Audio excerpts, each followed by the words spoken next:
सारी जीवना भाव मरणो टाळवा करुणा करी सरिता वहावी सुधातणी प्रभुवीर ते संजीवनी शोषाति देखी सरितने करुणाभिना हृदये करी मुनिकुंद संजीवनी समय प्रावृत तणे भाजन भरी कुंद कुंद रचो शास्त्र साथिया अमृते पुर्या ग्रंथाधिराज तारामा भावो ब्रह्मांडना भर्या अहो वाणी तारी प्रशम रस भावे नितरती मुमुक्षुने पाती अमृत रस अंजलि भरी भरी अनादिनी मूर्छा विशतणी त्वराथी उतरती विभावेथी थंभी स्वरूप भळी दौड़े परिणति तू छे निश्चय ग्रंथ भंग सगळा व्यवहारना भेदवा तू प्रज्ञाक्षिणी ज्ञानने उदयनी संधि सहो छेदवा साथी साधकनो तो भानो जगनो संदेश महावीरनो विसामो भवक्लांतना हृदयनो तू पंथ मुक्ति तरणो सुणे तने रसनि बंध शिथिल थाय जाने तने हृदय ज्ञानी तणा जणाय तू रुचतां जगतनी रुचियाळ से सो तू रिझता सकल ज्ञायक देव रीजे बनाओ पत्र कुंदनना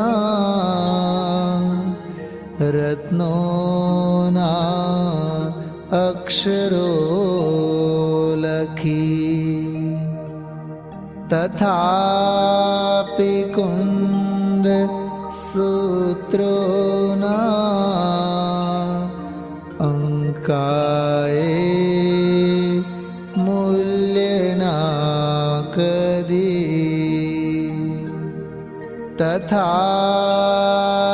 कहान वाणी ना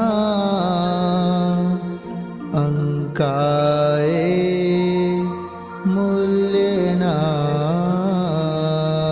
कदी।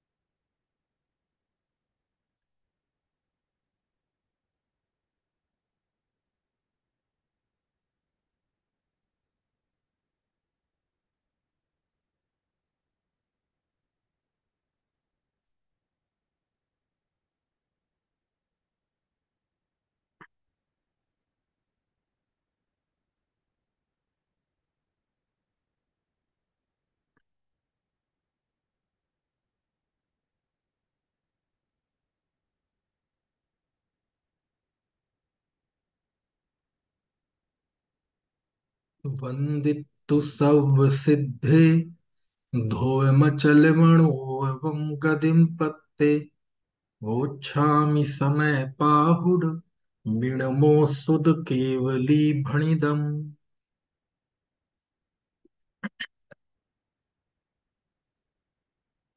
समय सार सर्व शुद्ध ज्ञान अधिकार,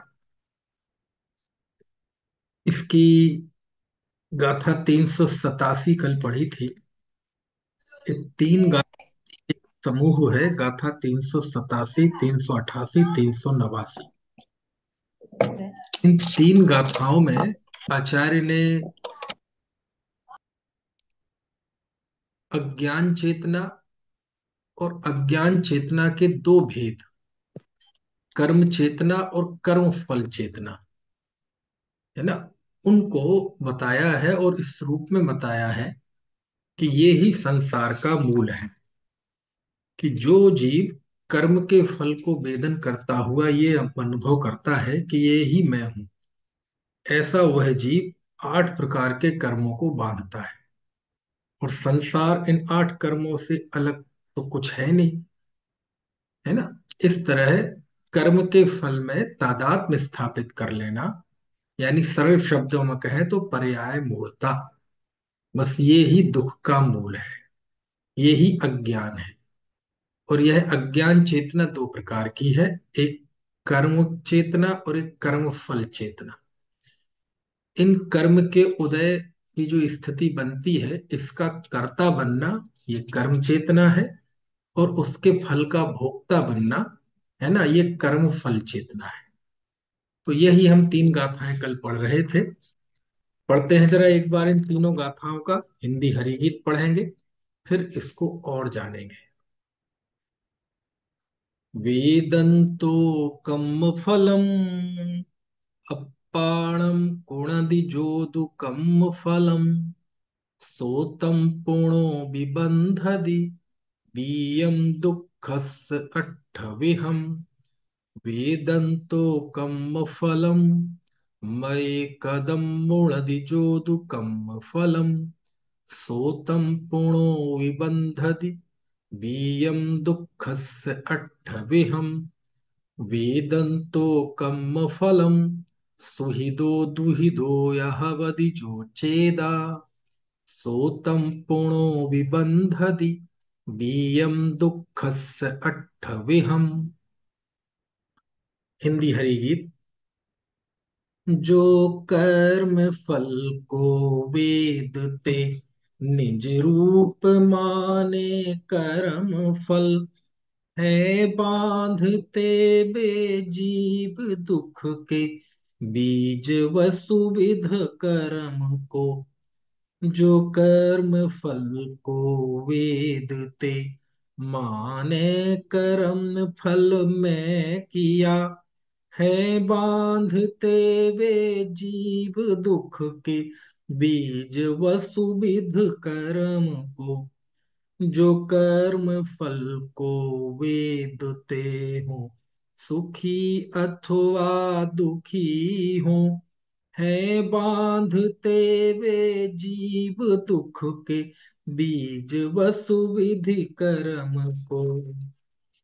देखो, जो आत्मा कर्म के फल का वेदन करता हुआ कर्म के फल को निज रूप करता है, अर्थात उसमें एकत्व बुद्धि करता है, वह आत्मा दुख के बीज रूप 8 प्रकार के कर्मों को पुनः बांधता है ना। क्या अर्थ हुआ? इसी की चर्चा हम कल कर रहे थे कि कर्म के फल, है ना, कर्म के फल को निज रूप करना। कर्म के फल को निज रूप करना मतलब 8 कर्म के उदय से जो जो अवस्थाएं निर्मित होती हैं, क्योंकि संसार में जितनी जो जीव की अवस्थाएं दिखाई देती हैं वो 8 कर्म के उदय जन्य ही तो अवस्थाएं हैं। यानी जो जो अवस्थाएं दिखाई देती हैं, मनुष्य, त्रिंच, देव, नारकी, ठीक है ना, तो ये सब कर्म के उदयजन्य अवस्थाएं हैं। हैं? त्रिंचों में देखो कितने प्रकार की विविधता दिखाई देती है, ये सब कर्म के उदयजन्य अवस्थाएं हैं। मनुष्यों में भी कितनी वैरायटी दिखाई देती है, सब कर्म के उदयजन्य अवस्थाएं हैं। देवों में भी कितनी वेरिएशन दिखाई देता है, कितनी विविधता दिखाई देती है, वो भी कर्म के उदय का फल है ना। वैमानिक हैं, भवनवासी हैं, ज्योतिषी हैं, व्यंतर हैं। भवनवासियों के भी 10 प्रकार, है ना। तो ये सब कर्म के उदयजन्य अवस्थाएं हैं। वैमानिकों में भी, है ना, कल्पवासी हैं, कल्पातीत हैं। कल्पातीत में ग्रेवेक वाले हैं, अनुत्तर वाले हैं, अनुदिश वाले हैं। तो ये सब कर्म के उदय का ही तो परिणाम है। तो संसार में जो भी स्थितियां दिखाई देती हैं, है ना, वो सब कर्म के उदय का फल है ना। ये सब औदैक स्थितियां हैं, गति, जाति, इंद्रिय सब औदैक अवस्थाएं हैं।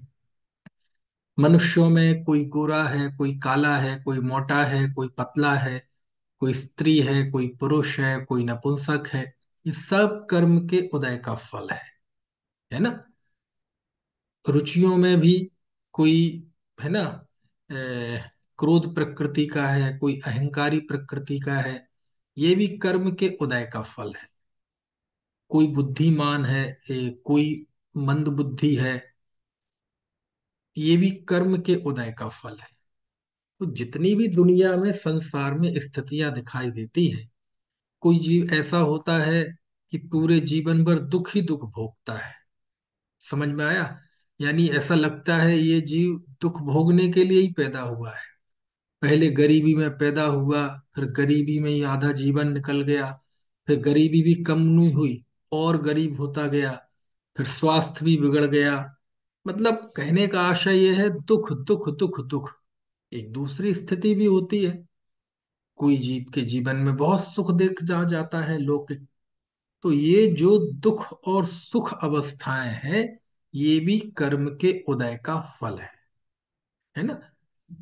कहने का आशय ये है कि सांसारिक जो स्थितियां बनती हैं, संयोग की, वियोग की, इनमें कर्म का उदय प्रबल कारण है ना। तो आचार्य कहते हैं कि कर्म के उदय का जो फल है उसको निज रूप करता है, और ये निज रूप करने की जो इसकी कुटेव है, प्रवृत्ति है, ये ही वास्तव में संसार का मूल है। क्योंकि ये जब उसके अंदर अज्ञान छाता है, तो फिर वह संसार के मूल रूप 8 कर्मों को बांधता है, और फिर वो संसार चक्र चलता है। यानी यहाँ इन गाथाओं में आचार्य कुंद कुंद देव स्पष्ट कह रहे हैं कि संसार का मूल क्या है, इस कर्म बंधन का मूल क्या है, इस संसार में जो जीव दुखी है, इस दुख का मूल क्या है। तो कर्म के फल को अपना जानना, वही तन उपजत अपनी उपज जान, तन नसत आपको नास मान। अब कोई मनुष्य हुआ, जन्म हुआ, तो ये आयु कर्म का उदय है। मृत्यु हुई तो ये आयु कर्म का नाश है। दोनों ही कर्म की स्थितियां हैं, लेकिन उसमें ये अनुभव करना कि मेरा जन्म हो गया, मेरा मरण हो गया, है ना। यो भाव कर्म या भाव मरण सदियों से करता आया हूं, तो इसी का नाम तो अज्ञान है। समझ में आए ना, इसी को अज्ञान कहते हैं, यही संसार का मूल है। तो ये जो गाथा है ना, ये मार्मिक गाथा है बहुत, है ना। आगे की दो गाथाएं भी मार्मिक है। अब देखो, आगे की जो दो गाथाएं हैं, उन दो गाथाओं में क्या कहते हैं, तो देखो पहले जरा पढ़ते हैं। इस गाथा पे तो हम बात कर चुके थे कल पर्याप्त। जो आत्मा कर्म के फल का वेदन करता हुआ ऐसा जानता मानता है कि मैंने कर्म फल किया, वह आत्मा दुख के बीज रूप 8 प्रकार के कर्मों को पुनः बांधता है। फिर कर्म के फल का वेदन करता हुआ जो आत्मा सुखी दुखी होता है, वह आत्मा दुख के बीज रूप 8 प्रकार के कर्मों को बांधता है। क्या मतलब हुआ कि 388 गाथा में की कि 8 कर्मों को करता है, मैंने कर्म फल किया। और अगली गाथा में 389 गाथा में उस आत्मा के उस दुख को सुख को भोगा। यानी एक में कर्म करने की बात है और दूसरे में कर्म के फल को भोगने की बात है। तो एक को कहते हैं कर्म चेतना और दूसरी को कहते हैं कर्म फल चेतना, और इन दोनों को मिला के कहते हैं अज्ञान चेतना। ठीक है। तो 387 गाथा में जो कल हमने बात की थी, आज भी पढ़ी, ये अज्ञान है। इस अज्ञान चेतना के दो भेद हैं, कर्म फल चेतना और कर्म चेतना और कर्म फल चेतना, है ना। मूल में अज्ञान यही है, कौन सा, कि कर्म के उदय के फल को निज रूप कर लेना। निज रूप कर लेना मतलब उसी में अपनापन अनुभव करना, उसी में एकत्व अनुभव करना, है ना। अब क्या होता है कि जब हमने परिस्थिति को अपना माना, कोई भी परिस्थिति बनी, कोई भी स्थिति बनी, और जब उस स्थिति को अपना मान लिया, तो फिर हम उसके कर्ता और भोक्ता हुए बिना नहीं रहेंगे। यदि मैंने माना कि मैं मनुष्य हूं, अब ये मनुष्यपना जो है, ये जो आयु है, ये आयु कर्म का उदय है। ये जो मनुष्य शरीर है, ये नाम कर्म का उदय है। ठीक है।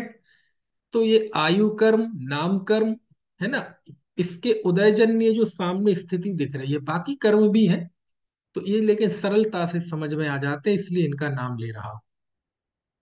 तो आयु कर्म के उदय से ये स्थिति बनी। ठीक है। अब जब मैंने ये मान लिया कि मैं मनुष्य हूं, तो जब ये पहला घड़ा उल्टा रख दिया गया, तो अब तो ऊपर के सारे घड़े ही उल्टे रखे जाएंगे। समझ में है ना। क्यों? क्योंकि जहां से शुरुआत होती है हमारी चेतना की, हमारी चेतना की, हमारे जीवत्व की जहां से शुरुआत है, शुरुआत मतलब शब्द को मत पकड़ना, हमारी चेतना का पहला बिंदु क्या है, मैं। आप देखें, जब भी हम कुछ चीज जानते हैं तो सबसे पहले मैं ही तो अनुभव में आता है। मैं जानता हूं, मैं भूल जाता हूं, मुझे बहुत मैं जल्दी क्रोध आ जाता है मुझे, है ना। मुझे बहुत जल्दी चिंता हो जाती है, मुझे तो बहुत नींद आती है, मैं परेशान जल्दी हो जाता हूँ। तो मैं ना मैं बात बात पे मुझे बहुत टेंशन हो जाती है।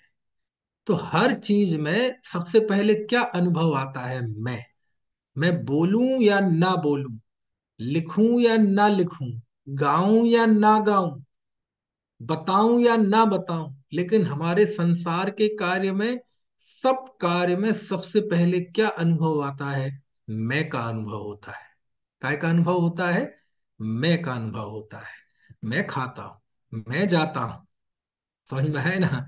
मैं प्रवचन करता हूं, मैं प्रवचन सुनता हूं, मैं पूजा करता हूं, मैं भक्ति करता हूं, मैं दुकान चलाता हूं, मैं मकान बनवाता हूं, मैं बच्चों की परवरिश करता हूं, मैं देखता हूं, मैं खाता हूं, मैं नहाता हूं, मैं सोता हूं।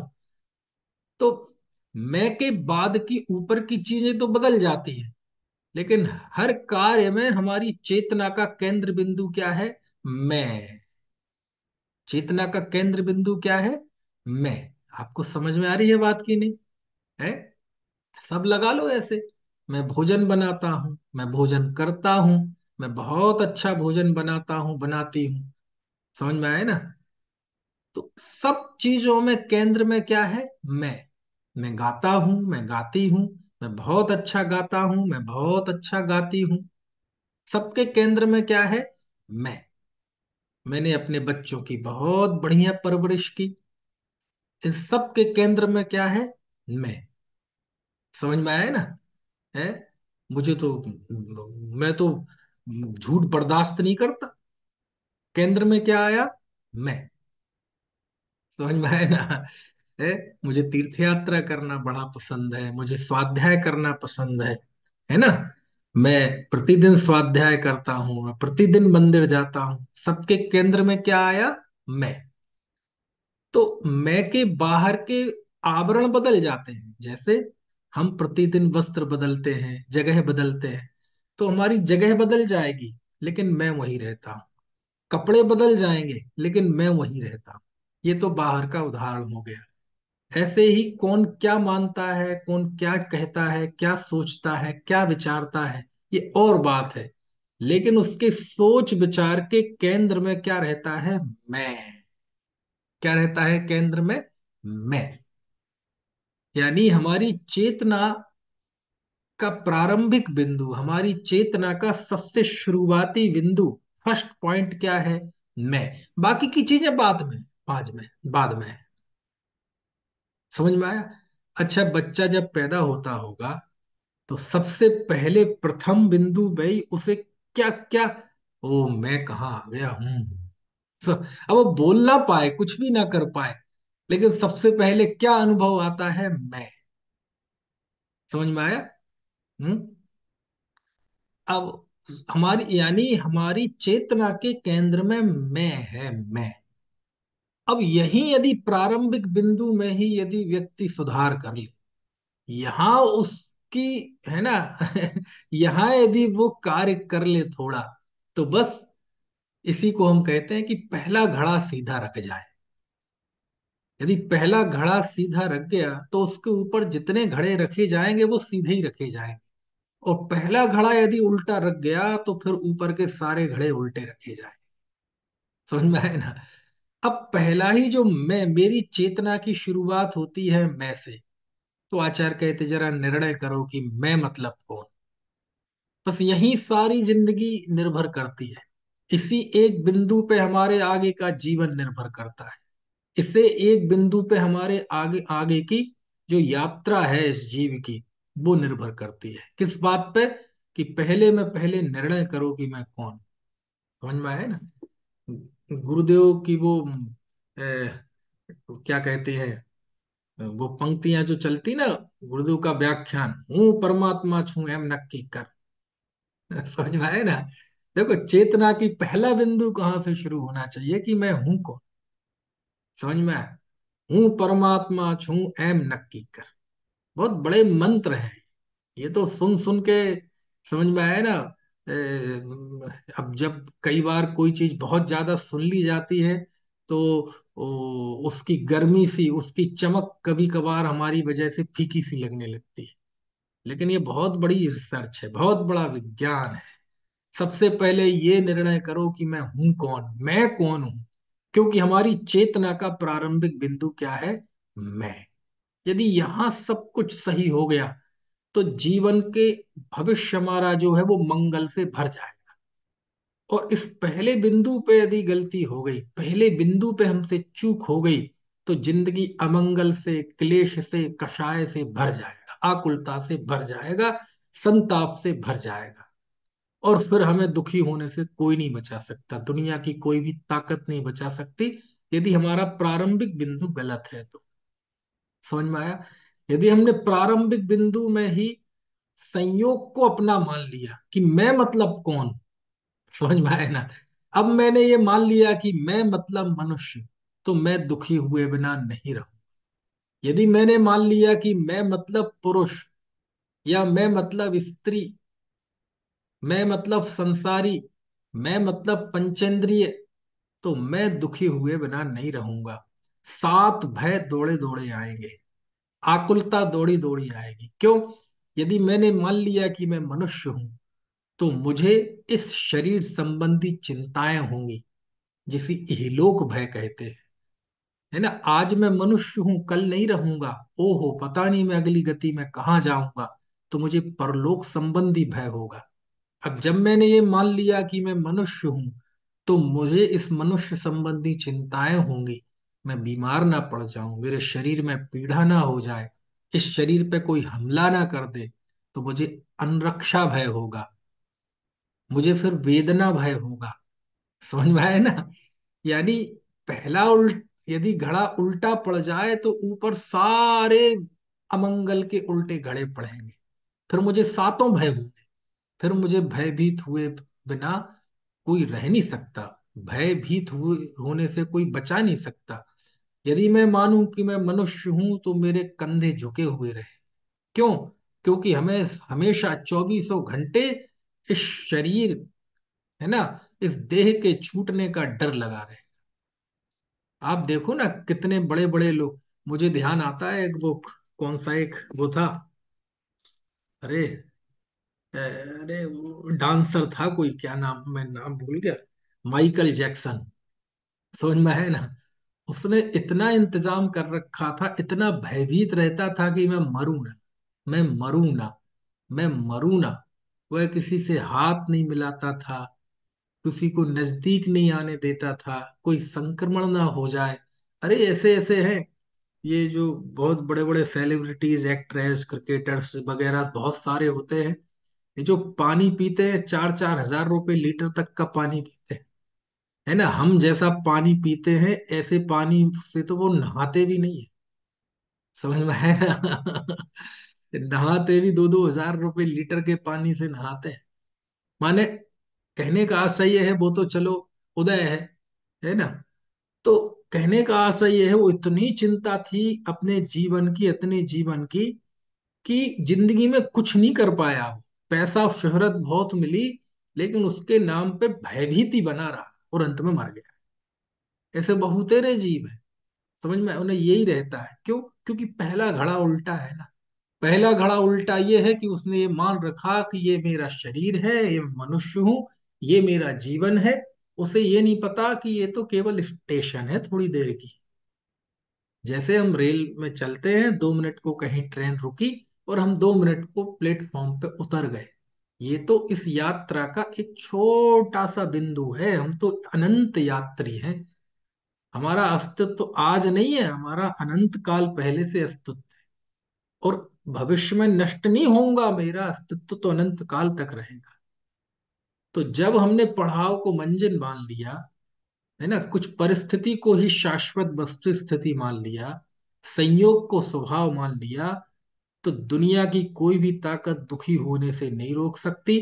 भले ही सारी दुनिया आपके चरणों में आ जाए, आपके कदमों में आ जाए, आपकी सेवा हुजूर करे, आपकी जय जयकार करे, तीनों लोक की संपदा मिल जाए, तब भी कोई दुखी हुए बिना नहीं रहेगा। आपको दुखी होने से कोई नहीं रोक सकता। क्यों? क्योंकि पहला ही घड़ा उल्टा है। समझ में है ना? है? और पहला घड़ा यदि सीधा पड़ जाए, पहला घड़ा सीधा पड़ जाए मतलब, मैंने गाया, मैंने खाया, मैंने सुना, मैंने सूंघा, मैं दुखी हुआ, मैं सुखी हुआ, फिर मैं मतलब कौन? तो मैं का निर्णय यदि हो जाए कि मैं शुद्ध चिन्मात्र वस्तु, ज्ञायक भाव, बस ये मैं हूं, यदि ये पहला घड़ा सीधा पड़ जाए, दुनिया की कोई भी ताकत आपको दुखी नहीं कर सकती। दुनिया की कोई भी ताकत आपको भयभीत नहीं कर सकती। दुनिया की कोई भी ताकत आपको चैलेंज नहीं कर सकती। क्यों? क्योंकि जो मैं मानता हूं कि मैं एक शुद्ध चिन्मात्र वस्तु हूं, अब कोई संकट ही नहीं रहा कोई। क्यों? क्योंकि जिसकी बात तुम करोगे वो मैं हूं ही नहीं। समझ में आए ना? है? किसी ने पत्थर मारा, बगल से निकल गया। किसी ने पत्थर मारा, बगल से निकल गया। समझ में आए ना? ऐसी अब जो जो भी कर्म के उदय जन्य अवस्थाएं होंगी, वो मेरे आजू बाजू से निकलने वाली है। क्यों? क्योंकि वो मेरी है ही नहीं। तो ये जो लिखा है ना गाथा में, अद्भुत है ये दर्शन, अद्भुत है ये चिंतन। अद्भुत समय सार क्यों कहते हैं इसको अमृत? क्यों कहा अमृत चंदाचार्य ने कि ये अद्वितीय चक्षु है? समझ में आया? क्यों कहते हैं कि दुनिया में समय सार से सुंदर कुछ भी नहीं है, है? जब गुरुदेव को ये समय सार मिला तो हाथ में लेते ही उन्होंने दो चार पेज पलटे और कहा कि ये आ तो अशरीरी थवानु शास्त्र है, ये तो अशरीरी होने का शास्त्र। तो ऐसा हाथ में लेके उन्होंने पूरा समय सार तो पढ़ा नहीं होगा, पूरी गाथाएं तो पढ़ लेनी होंगी, उसको पढ़ने के लिए तो बहुत समय चाहिए। लेकिन हाथ में आते ही दो चार पेज ऐसे पलटे, ऐसा क्या दिख गया उन्हें कि उनके मुंह से निकला कि ये तो अशरीरी होने का शास्त्र है। समझ में आया ना? तो क्या पढ़ लिया ऐसा? बस कोई भी एक चीज ऐसी गाथा में पढ़ने में आ गई होगी जहां किस बात का जवाब होगा, मैं मतलब कौन, अरसमरूपम गंधम अव्वत्तम चेदना गुणमसद्दम जान अलिंग गहणम जीव दिट्ठ संठाणम अहमे को खलु शुद्ध। कोई ना कोई एक ऐसी लाइन, कोई ना कोई एक ऐसी पंक्ति, रवि होदी अपमत्तो रपमत्तो जान गोदू जो भावो, छठवीं गाथा, ऐसी कोई गाथा पढ़ने में आ गई कि ओहो, ये बात तो कभी सुनी नहीं, परिचय नहीं किया, अनुभव नहीं किया। तब लगा उन्होंने कि ये तो कोई अलग ही चेतना वाला ग्रंथ है। इसकी तो पंक्ति से जो हमारे अंदर चेतना का विकास हो रहा है, जो ऊर्जा पैदा हो रही है, ये तो कोई अलौकिक चीज है। समझ में आया ना? तब उनके मन से ये, मतलब कोई बनावटी कोई दिखावटी चीज नहीं, तब वो उनके अंदर से उद्गार निकले, आ तो अशरीरी थवानु शास्त्र छे। समझ में आया ना? श्रीमद जी को जब ये मिला तो उन्होंने रत्नों रत्न की वो दे दिए थे। समझ में आया ना? तो पहला बिंदु सही होना चाहिए। अब जब मैंने ये मान लिया मेरा पहला बिंदु गलत है कि मैं मनुष्य हूं, तो अब मैं मनुष्य अवस्था और उनकी सारी परिस्थितियों का करता हुए बिना नहीं रहूंगा, क्योंकि पहले ही घड़ा उल्टा है। जब मैंने मान लिया कि मैं मनुष्य हूं, तो मैं मनुष्य, है ना, कि जितनी भी स्थितियां हैं उनके सुख दुख का मैं भोगता हुए बिना नहीं रहूं। जब मैंने एक बार मान ही लिया, पहले ही नजर में मैंने मान लिया, उत्पन्न होते ही कि मैं मनुष्य हूं, अब मैं मनुष्य का करता हुए बिना नहीं रहूंगा। फिर मेरा जन्म भी होगा, फिर मेरी मृत्यु भी होगी, फिर मैं बूढ़ा भी होऊंगा, फिर मैं जवान भी होऊंगा, फिर मैं किशोर भी होऊंगा, तरुण भी होऊंगा, फिर मैं गोरा भी होऊंगा, फिर मैं काला भी होऊंगा, फिर बीमार भी होऊंगा, कमजोर भी होऊंगा, फिर मैं बोलूंगा भी, चालूंगा भी, चलूंगा भी, उठूंगा भी, है ना? फिर मैं एक्सरसाइज भी करूंगा, योग भी करूंगा, करूंगा मतलब ये चेतना, चेतना में ये करना करना करना करना। क्यों? पहला घोड़ा उल्टा हो गया ना। पहला घड़ा उल्टा हुआ कि मैं मनुष्य हूं। अब कर्म के उदय जन्य मनुष्य अवस्था के साथ जो जो स्थिति है, हम उसके करता हुए बिना नहीं रहेंगे। और करता हुए बिना नहीं रहेंगे मतलब आकुल दुखी हुए बिना नहीं रहेंगे। समझ में आया? है? मैंने माना कि मैं इस घर का मुखिया हूं, और जब मैं मुखिया हूं तो अब इस घर का करता हुए बिना नहीं रहूंगा। क्यों? तभी तो माना। फिर ये घर मैंने ही बनाया है, मेरे पिताजी तो कुछ छोड़ के नहीं गए थे, ये मैंने अपनी मेहनत से बनाया है, अहंकार भी पैदा होगा। समझ में आया ना? अरे भाई साहब, खड़े खड़े होकर एक एक ईंट हमने लगवाई है।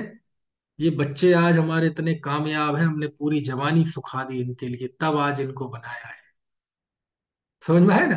तो जब मैंने ये मान लिया कि मैं घर का मुखिया हूं, तो मैं सारे घर का, परिवार का कर्ता बने बिना नहीं रहूं। और फिर ऐसा ही होगा, है, कि इस कोई एक कील गड़ाएगा इस मकान में, तो ऐसा लगेगा कि मेरे दिल में ये कील लगा रहा है। कुछ बात समझ में आ रही कि नहीं? है, है? अब जब मैंने परिवार को पाला है, परिवार को कामयाब किया है, तो आज हमारे बालक पे कोई संकट आ जाए तो ऐसा लगेगा मुझ पे ही संकट आ गया। क्यों? पहला घड़ा उल्टा है ना। जब मैंने ये माना कि मैं घर में मुखिया हूं, तो मैं इस संपूर्ण घर का करता हुए हूं, नहीं करता, लेकिन मान लिया ना अज्ञान से कि मैं करता हूं। अब मैं करता हुए बिना नहीं रहूंगा, अब मैं भोगता हुए बिना भी नहीं रहूंगा। अब इस घर की उत्थान का भी मैं कर्ता बनूंगा, और उत्थान से जो सुख होगा उसका भी मैं भोगता बनूंगा।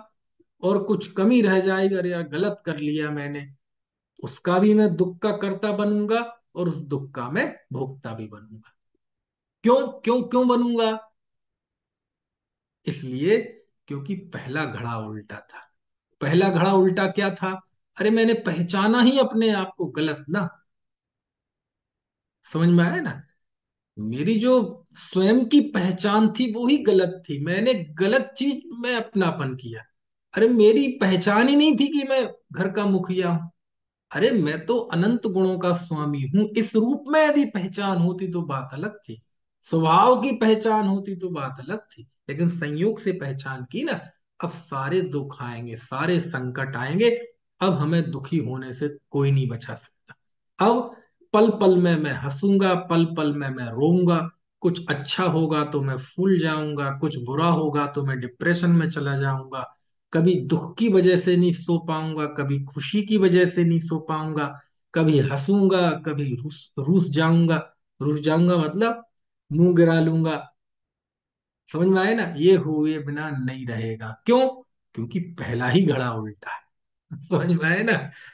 ऐसा। तो ये आपस में है। पहली गाथा में यानी 387 गाथा में आचार्य ने मूल अज्ञान बता दिया कि मूल अज्ञान यह है कि कर्म के उदय के फल को निज रूप करता है।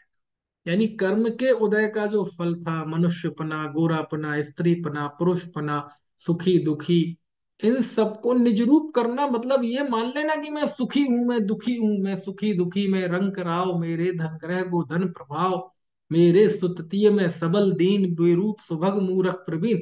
ये है दुख का मूल। और जब ये होगा तो फिर हम कर्म फल के कर्ता भी होंगे और भोक्ता भी होंगे।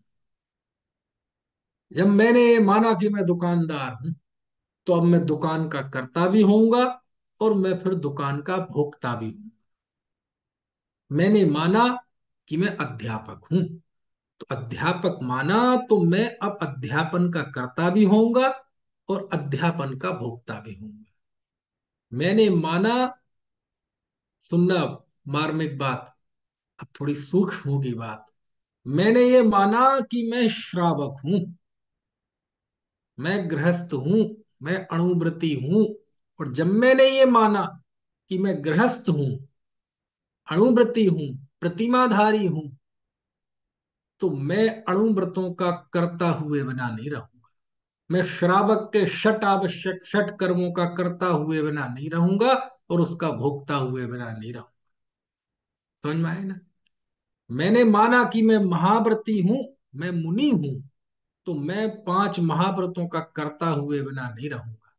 फिर मैं 5 समितियों का करता हुए बिना नहीं रहूंगा। कुछ बात समझ में आ रही? क्यों?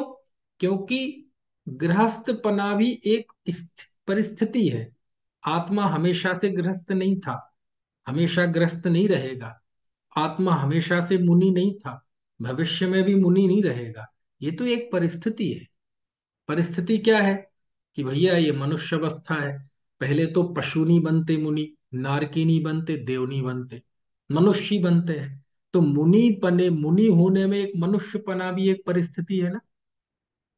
मेरी बात समझना आप। फिर मनुष्य में भी मुनि पुरुष नहीं बनते, नपुंसक नहीं बनते, स्त्री नहीं बनती, पुरुष बनते हैं। तो ये भी एक परिस्थिति लिए हुए है ना चीज। पुरुष में भी भोग भूमि का नहीं बनता, कर्म भूमि का ही बनता है। कुभोग भूमि का नहीं बनता। तो ये भी एक परिस्थिति लिए हुए है ना। और वो भी प्रथम काल, द्वितीय काल, तीसरे काल में नहीं बनता, या तो चौथे काल में बनेगा या पंचम काल में बनेगा, छठे में नहीं बनेगा। तो एक परिस्थिति लिए हुए है ना। और वो भी बनेगा तो लूला नहीं बनेगा, लंगड़ा नहीं बनेगा, बहरा नहीं बनेगा, अंधा नहीं बनेगा। एक परिस्थिति है ना। उसमें भी जो बहुत नीच संस्कारों में पैदा हुआ हो, चंडाल आदि में, वो नहीं बनेगा। परिस्थिति लिए हुए है ना। समझ में आया ना? है। और वो जो बनेगा जब, तो ऐसा ही नहीं है, अरे उसके पहले वो बहुत सारी कंडीशंस हैं। है, वो गृहीत मिथ्यात्व का त्यागी होगा, शरीर का संघनन होगा। है ना? अब देखो ना, शांति सागर महाराज जब हुए, उनके पहले 300 400 500 साल कोई मुनि नहीं हुआ, कोई रेयर हुए हो तो बात अलग है। क्यों? परिस्थितियां ही ऐसी नहीं थी कि मुनिचर्या पालन किया जा सके। तो एक बहुत सारी परिस्थितियों को लिए हुए है। कुछ बात समझ में आ रही है कि नहीं? और उन परिस्थितियों को महसूस करूं कि मैं मुनि हूं, तो हमने उस परिस्थिति को अपना माना। और जब मैंने मान लिया कि मैं मुनि हूं, तो अब मैं वस्त्र के त्याग का भी करता हूं, मैं गृहस्थी के त्याग का भी करता हूं, फिर मैं अनुद्दिष्ट आहार के, है ना, आहार लेने की जो क्रिया है उसका भी करता हूँ, फिर मैं पिछी के मंडल का भी करता हूँ, फिर मैं प्रतिक्रमण का भी करता हूँ, फिर मैं शास्त्र स्वाध्याय का भी करता हूँ, फिर तो हर चीज का करता हूँ। क्यों? पहला घड़ा उल्टा है ना। समझ में आया ना? यही कारण है, बहुत मार्मिक है। दरअसल क्या करें, एक चीज दूसरी चीज से जुड़ी हुई है। जब नाटक समय सार में शुरुआत में मंगलाचरण किया, सिद्ध भगवान की वंदना की, पार्श्वनाथ भगवान की वंदना की, जिनवाणी की वंदना की, मुनियों की वंदना की, और उसी सीक्वेंस में, उसी श्रृंखला में, है ना, आचार्य पंडित बनारसी दास जी ने सम्यक दृष्टि की स्तुति की। स्तुति मतलब प्रशंसा की, तारीफ की। भेद विज्ञान जग्यो जिन के घट शीतल चित्त भयो जिमी चंदन, केली कर शिव मारग में जग माही जिन सुर के लघु नंदन, सत्य स्वरूप सदा जिन के प्रगटो अवदात मिथ्यात्व निकंदन, शांत दशा तिन की पहचानी करे करी जोरी बनारसी बंधन। ये तो मैंने ऐसे ही बोल दिया मजे के लिए अपने। इसके आगे वाला छंद मैंने बताया, मुनि और गृहस्थपना, तो वहां सम्यक दृष्टि की प्रशंसा की। मैं इस बात के लिए बता रहा हूं कि पहला घड़ा यदि सीधा हो जाए तो क्या आनंद आता है ना? उसमें लिखा उन्होंने सम्यक दृष्टि की प्रशंसा करते हुए, स्वार्थ के सांचे परमारथ के सांचे चित्त, सांचे सांचे बैन बोले सांचे जैन मती है। सुना है? कितने लोगों ने सुना है, जरा बताना। स्वार्थ के सांचे परमारथ के सांचे चित्त, सांचे सांचे बैन बोले सांचे जैन मती है, काहू के विरुद्ध नाही पर जाय बुद्धि नाही, आत्म गवेशी है गृहस्थ है न जति है। आ रिद्धि सिद्धि वृद्धि दी से घट में प्रगट सदा, अंतर के लक्ष्य सो अजाची लक्ष्य पति है, दास भगवंत के उदास रहे जगत सो, सुखिया सदैव एक जीव सम कीति है। बहुत अच्छा है। घरों में हो नाटक समय सार तो आप निकाल सकते हैं, मेरे पास ये रखा है। क्या लिखते हैं? स्वार्थ के साचे। वाह। जो, वो सम्यक दृष्टि के लिए कहा कि वो स्वार्थ के साचे होते हैं। अब देखो, दुनिया में स्वार्थी होना बड़ा बुरा माना जाता है। किसी को यदि आप कहें कि आप तो बड़े स्वार्थी हैं, तो उसे ऐसा लगेगा आप हमारा अपमान कर रहे हैं, गाली दे रहे हैं। स्वार्थी, खुदगर्ज होना, अंग्रेजी में जैसे कहते, ये बड़ा बड़ा सेल्फिश है। समझ में आया ना? लेकिन वास्तव में स्वार्थी है कौन? जो स्व के अर्थ जीता हो। स्व मतलब मैं, और मैं मतलब ये अज्ञानी का मैं नहीं है, ये ज्ञानी का मैं। ये पहला घड़ा जिसका सीधा रख जाए, यानी जिसने ये निर्धारित कर लिया कि मैं हूं कौन, मैं शुद्ध चिन्मय वस्तु हूं। ऐसा जिसने निर्धारण कर लिया, तो फिर उसके चिंतन में, उसकी सोच में, उसकी रग रग में वही आत्मा होता है। उसे कहते स्वार्थ का सांचा। अज्ञानी तो कहाँ है स्वार्थ का, उसे पता ही नहीं है स्व कौन है। वो तो पर को स्व मान रहा है, अज्ञान में भूला हुआ है। तो अज्ञानी तो सब परार्थी है, सच्चा स्वार्थी तो धर्मात्मा ज्ञानी होता है। स्वार्थी होना मतलब सर्वोत्कृष्ट आर्ट ऑफ लिविंग, स्वार्थी होकर जीना मतलब दुनिया की सर्वोत्कृष्ट जीवन जीने की कला, यानी आपके रग रग में आपका आत्महित हो, उसका नाम है स्वार्थी होकर जीना। समझ में आया ना? स्वार्थ के सांचे, क्यों है स्वार्थ के सांचे? परमार्थ के सांचे चित्त, उनका चित्त तो परमार्थ में लगा हुआ है। परमार्थ मतलब आत्मा, पर्यायार्थिक नय से परमार्थ मतलब मोक्ष, और द्रव्यार्थिक नय से परमार्थ मतलब आत्मा। तो दोनों ही के लिए है। पर्याय से देखा जाए तो उनका चित्र तो मोक्ष की साधना में लगा है, मुमुक्षु है। और निश्चय से देखा जाए तो परमार्थ मतलब आत्मा के साधक है। स्वार्थ के सांचे परमार्थ के सांचे चित्त, साचे साचे बैन कहे साचे जैन मति है। उनके वचन भी हमेशा प्रशंसनीय होते हैं, है ना? साचे होते हैं, साचे साचे बैन बोले साचे जैन, यही वास्तव में जैन मति है। काहू के विरुद्ध नाही, वो किसी के विरुद्ध नहीं होते। किससे लड़े, किससे झगड़ा करें? समझ में आए ना? काहू के विरुद्ध नाही, पर जाय बुद्धि नाही, और पर्याय बुद्धि नहीं होती। आत्म में गवेशी है, आत्मा में गवेषणा करने वाले हैं। गृहस्थ है न जति है, इस बात को बताने के लिए मैंने सुनाया था। वे ना गृहस्थ हैं और ना जति है। जति मतलब मुनि, यति। सम्यक दृष्टि गृहस्थ होते हैं कि मुनि होते हैं? अरे जो गृहस्थ और मुनि होते हैं वो सम्यक दृष्टि नहीं होते, वो व्यवहार कथन है। जो सम्यक दृष्टि होते हैं वो जो आत्मदृष्टिवान ही सम्यक दृष्टि, जिसकी चेतना का पहला बिंदु मैं कौन, ये चेतना के पहले बिंदु पर जो सही खरा उतर गया, समझ में आया ना? पूरा जीवन सफल है ना?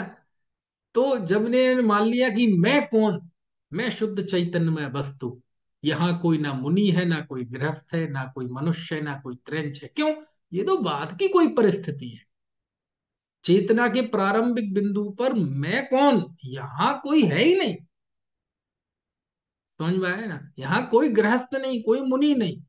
क्योंकि यदि मैं गृहस्थ हूं तो जब मैं गृहस्थ नहीं था तब मैं था कि नहीं था। मैं मुनि हूं, जब मैं मुनि नहीं था तब मैं था कि नहीं। और एक अवस्था ये आएगी कि ये भी नहीं रहेगा, तो मैं रहूंगा कि नहीं रहूंगा।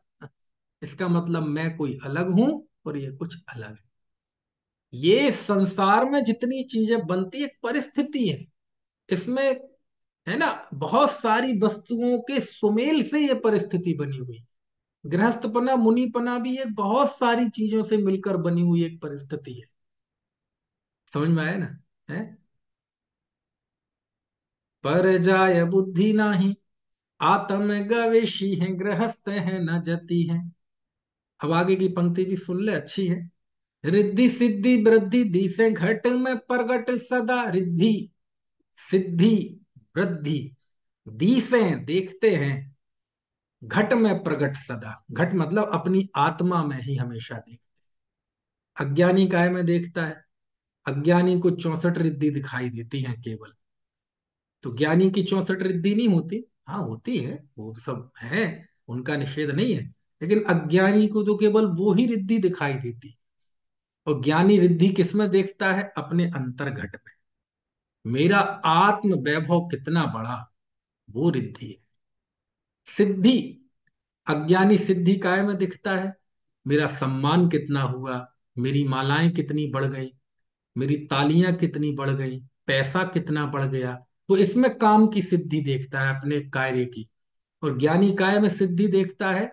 मैं अंतरोन्मुख कितना हुआ, मेरा भीतर का जोर कितना बढ़ा, मैं बाहर से कितना अंदर में गया, मेरी बाहर का आकर्षण कितना खत्म हुआ। रिद्धि सिद्धि वृद्धि, वृद्धि मतलब बरकत, प्रोग्रेस। अज्ञानी काय में देखता है? बाहर में। और ज्ञानी काय में देखता है? मेरी अंतर की लीनता कितनी बड़ी। समझ में आया ना? रिद्धि सिद्धि वृद्धि दिसे घट में प्रगट सदा। अंतर के लक्ष्य सो अजाची लक्ष्यपति है। ओहो, वह जीव लक्ष्यपति है। लेकिन लक्ष्यपति कैसा है? अंतर के लक्ष्य सो, अंतर के लक्ष्य सो यानी अपने आत्मा का लक्ष्य करने की वजह से वह लक्ष्यपति है। अंतर के लक्ष्य सो अजाची लक्ष्यपति। और लक्ष्यपति को हिंदी में मालूम क्या बोलते हैं? लखपति। है, कहते ना ये बड़ा लखपति आदमी है। अब आजकल तो बेचारा लखपति गरीबी रेखा में आता है। समझ में है ना? लखपति मतलब बहुत रईस है, आज से 400 साल पुरानी बात है लगभग, बनारसी दास जी, है ना?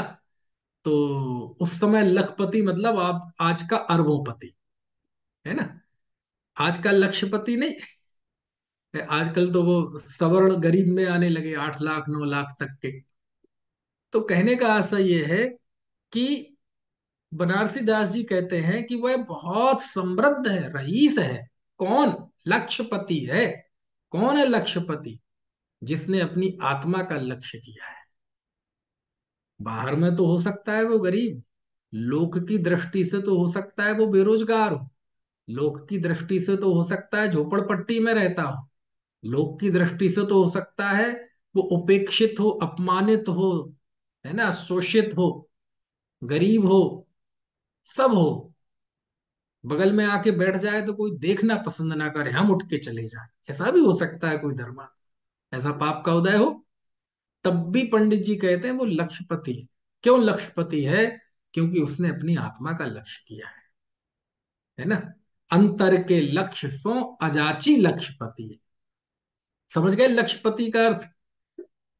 लेकिन लक्ष्यपति के आगे एक और शब्द है, अजाची। ये अजाची क्या होता है? अजाची मतलब अयाची। क्या मतलब हुआ अयाची? अयाची मतलब लक्ष्यपति तो है वो, लेकिन ऐसे लक्ष्यपति होने के लिए उस जीव ने किसी के सामने याचना नहीं की, किसी के सामने हाथ नहीं फैलाए, किसी के सामने नाक नहीं रगड़ी। इसका नाम है अयाची। अयाची मतलब याचना नहीं की। याचना करना उसके स्वभाव में नहीं है। हाथ फैलाना, नाक रगड़ना, खुशामद करना, ये उसके स्वभाव में ही नहीं है। समझ में आया ना? ऐसा लक्ष्यपति है। अज्ञानी जब रईस बनता है तो कैसे बनता है? नाक रगड़ के बनता है। समझ में आया ना? दूसरों के सामने हाथ फैलाता है।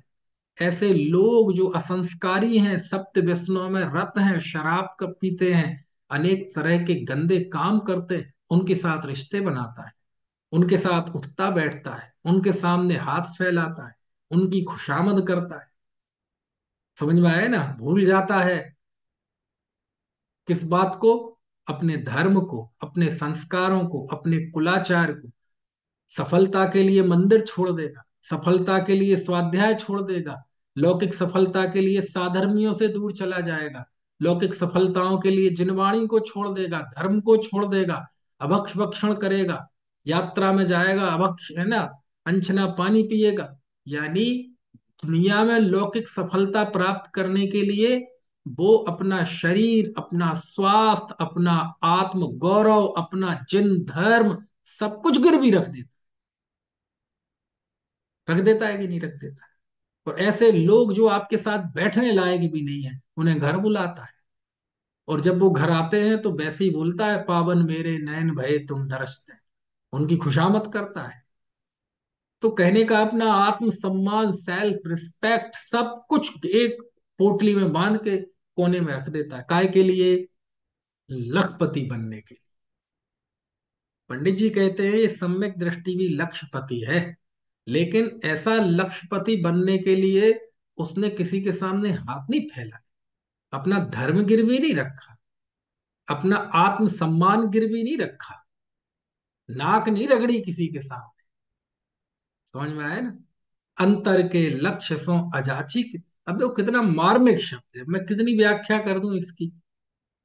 अजाची, निर्वांशक है वो। समझ में आया ना? कोई याचना नहीं की उसने, किसी के सामने हाथ नहीं फैला, बाहर में गरीब रहना पसंद किया। समझ में आया ना? कोई ग्लैमर नहीं, कोई चकाचौंध नहीं, लेकिन किसी के सामने याचना नहीं की, किसी के सामने नाक नहीं रगड़ी। क्यों? क्यों रगड़े? क्यों नहीं हुआ ऐसा? उसका पहला घड़ा सीधा रखा है। पहला घड़ा उसने ये सीधा है कि उसने निर्णय कर लिया है कि मैं शुद्ध चिन्मात्र वस्तु, भगवान आत्मा हूं। जब पहला घड़ा सीधा रख गया, तो पहले घड़ा सीधा होने का सुख भी तो होता है। अब जो बाहर में दिखाई दे रहा है वो तो संयोग का है, लेकिन हम, मेरी पहचान सही है। पहचान मेरी जब हो गई, अब मुझे कोई दुखी नहीं कर सकता। सारी दुनिया मिलकर मेरा बाल बांका नहीं कर सकती। और जो बाल बांका हो रहा है वो दुनिया नहीं कर रही, वो उदय के अनुसार हो रहा है, और वो उदय मैं नहीं। वो परिस्थिति है। ये परिस्थिति भी एक ना एक दिन चली जाएगी, लेकिन मैं रहूंगा। मेरी चेतना रहेगी। समझ में आया ना? है।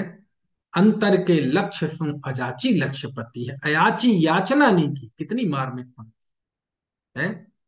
रिद्धि सिद्धि वृद्धि दिसे घट मैं प्रगट सदा, अंतर के लक्ष्य सो अजाची लक्ष्यपति। तो फिर किसी के आगे याचना नहीं करते, नाक नहीं रगड़ते किसी के सामने, झुकते नहीं है, कमर नहीं झुकती, मस्तक नहीं नवाते। हाँ, नवाते हैं ना, किसके सामने? दास भगवंत के उदास रहे जगत सो। इस जगत से तो उदास रहते। तो किसी के सामने झुकते तो हैं, हाँ झुकते हैं। किसके सामने? भगवान के सामने। समझ में आए ना? क्योंकि उनकी देखने से हमारी चेतना में खलबली मच जाती। समझ में आए ना? बल मिलता है। दास भगवंत के उदास रहे जगत सो, क्योंकि दो ही स्थिति है। धर्मात्मा जीव आंख बंद करता है तो अपना वैभव दिखता है, और आंख खोलता है तो जिनेंद्र का वैभव दिखता है। और तो बाकी जगह रेगिस्तान है, कुछ नहीं है, खाली है। समझ में आए? आंख खोलते हैं तो किसका वैभव? जिनेंद्र का। और आंख बंद करते हैं तो किसका वैभव? अपना। आंख बंद करने के बाद जिनेंद्र का वैभव नहीं दिखता। समझ में आए ना? आंख बंद करने के बाद तो अपना वैभव दिखता है। आंख खोलते हैं तो जिनेंद्र का वैभव। आंख खोलने के बाद जिनेंद्र के अलावा दूसरी जगह वैभव दिखा तो ये अपात्रता है। और आंख बंद होने के बाद अपने के अलावा किसी दूसरे का वैभव दिखा तो ये भी अपात्रता है। आंख बंद, मैं हूं। आंख खुली, हे जिनेंद्र आप है, मैं हूं, आप है। बस इतना ही है।